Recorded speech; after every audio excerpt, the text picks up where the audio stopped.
waxaan ba ka hadlayaa oo ba ka digayaa in meesha xaalad abuur laga abuuro idinku markaas barbar yaacday ma noqonayso sababta idinka xagga deegaanka su'aasha maalintii horena yaraad wareysanaysa saas oo kale u dibaysaa su'aalo boolis weydiinaysa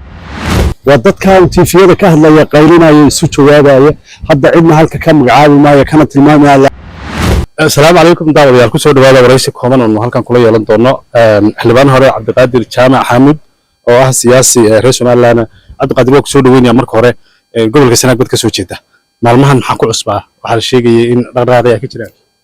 waxba khadar wada iska jirtaa horta dad tiifiyada ka hadlo ka dhawaaqay iyadoo aan xaalad jirin oo xaalad abuura oo nabadii hore gobolka lagu keenay iyo aan waxba ka ogeyn aad baan uga xumahay inay iska dhawaaqaan oo dadkii oo durbaan colaadeed tumaan laakiin gobolku waa nabadna waa ahaan doonaa waa dadka tiifiyada ka hadlaya qaylinaya isu jawaabaya hadda cidna halka ka magacaabi maayo kana tilmaamaya laakiin inay ka waantoomaan baa muhiima gobolku waa gobol aan la kala lahayn heer cergaabo wada leeyihiin heer cergaabo waa dhal iyo dhasheed waa dad ehel qaraabo xidid gacal wax walba oo leeyahay magaalada wadale haddana waxba dhaqaalena aan hayn dhaqaalahoodiina caasimadan iyo aagan ay taallo haddana iyagii isku mashquulsan yihiin waxaan leeyahay markaa isku mashquulina gobolku ha deganaado xaaladda hore ha u socoto xaaladahana kulle dalku markuu doorasho galo isbedel waa iman doonaa insha allah markaa waxaan rajaynaynaa khayr laakiin iyadoo aan dhibaato jirin in xaalad la abuuro taasaan ka digaya anigu berigii Sanaag ka waran aduu berigii Sanaag ka soo jeedaa waxaa la sheegay in kabkiiyo dhaqaalaha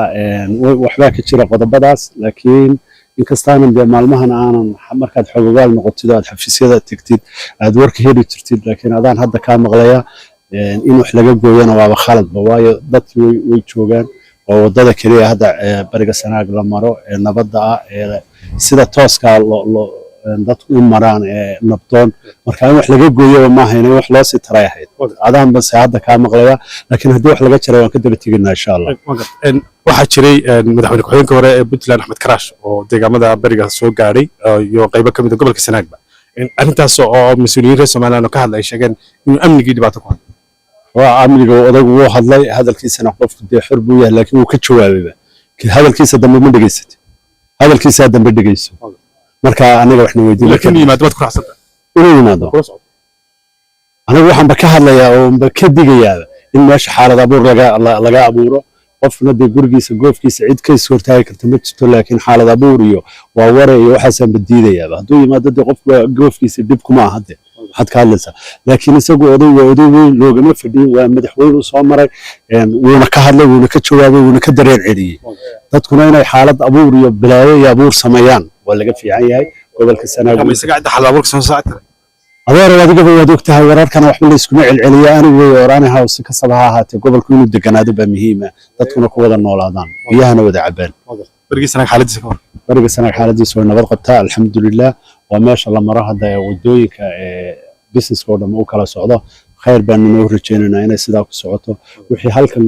caasimadda kaga xidhanna dee mas'uuliyiintii loo egmaday inay u baadi doonaan oo ay tagaan oo wixii dhiman raadiyaan مسؤولية مارب قفة سارنتها يجا سارنتها مركاينا هولها كهول قلان هذا ودين سيد يجا مهمة وسيرات شوجا قرتي ده إنك سانا قرتي ده إلى دو قفة كتير إلى تطبقف لكن وكيل هذا واقع قطرنا يحب نقول مترتو إذا كان قدام بيجي مركب حاط راسه لا إذا كان قدام يعد وكيل هذا بتيجي هانا قدام بيجي كتير الله يرحمه يباري على البر لكن waxaa sababay dadku dimuqraadiyad baa la isir raadiyo qof walba uu orday uu cararay bariga hore waxa la sameyn jiray talaal la isugu iman jiray waa la qorsheyn jiray yaa ku haboon meesha maanta maxaynu yeelaa laakiin dadkii markaa gacanta talada ku hayay bay ahayd jawaabta inaad weydiisid maxaa saa wax u dhacay laakiin wixii way dhacdeen cashar bayna u tahay mar dambena ma dhici doonto insha Allah xagga deegaanka ka dhacday mise xagga maamulka wax walba talada maamul baa hayaniyo maamulkeena ka godaa meesha ka dhacday waad fahmaysaa maanta dhan aniga ahay idinku markaas barbar yaacday ma noqonayso sababta idinka xagga deegaanka su'aasha maalintii horena yaraad wareysanaysa saas oo kale u dibaysaa su'aalo boolis weydiinaysa ma aha anaga maamulka talada gacanta ku haya maamulka ay hadana kala wax soo saar Cabdiqaadir mise dadkaas la soo baxo haddana maamulka waxba ka eeg aniga hadda markii la dooranayay dhibaatooyin badan bay soo gaaray damage oo dhinacyada kale laakiin wada hadal iyo consensus baan ku dhameynay dadkii na rabsheynay wayba noo codayeen markii dambe way nala shaqeeyeen marka mar walba caqabado way ka hor imanayaan laakiin sidaad u self garaysid bay ku xidhan tahay iyo sidaad dadka u qancisid bariga sanaag sidii hore Soomaaliland ku hajiri maadaama aanu qoliga wakiiladana matalaad ku lahayn awoodiisu ma la oran karaa sidii hore waxba iska dhimay sidii Soomaaliland ku hay hore dee kulle gol daloolooyin way imanayaan laakiin maamulku uu dhisan yahay barasaabaa jooga maayaraa jooga wax walba way jiraan laakiin inay active noqdaan baan rabnay hadda oo intaa loogala sii dhawaado laakiin insha Allah khayr bay ku dambeynayaan insha Allah dadkuna iyaga ra'yigooda iyo codkooda xor waa had fariinadu jeedin lahayd maanta Soomaaliland xagga xukuumadda iyo xagga deegaanka iyo xagga xukuumadda waxaan u jeedin lahaa in dadku nabadooda ilaashadaan nabaddu inay muhiim tahay nabadda inaan lagu ciyaarin baan jecelahay oo nabad lagu wada noolaado nabaduna waa wax muhiim ah laakiin wixii kale waa laga wada hadli karaa waxaan xusuustaa markii aan tartamayay dhalinyaradii oo loleynaysay codeysay baa caaqilkii Bashiir Ducaale Allah yarxam waxay ku yiraahdeen waxba meesha kuma leeyahin argaaba waa kan wuxuu yiri maalin baa cabaysaan nabadda ilaashada jaaniskiina maalin baa helaysan laakiin nabaddu waa muhiim haddana waxaan soo jeedinaa ku boohreynaa shacabka nabadda in la ilaaliyo argaaba iyaga waxaad fari lahayd maadaama muddooyinkii ugu dambeeyay ay wax ka dhex jireen oo mararka qaar ay rabshado ka dhaceen heer argaaba way tasho yihiin dad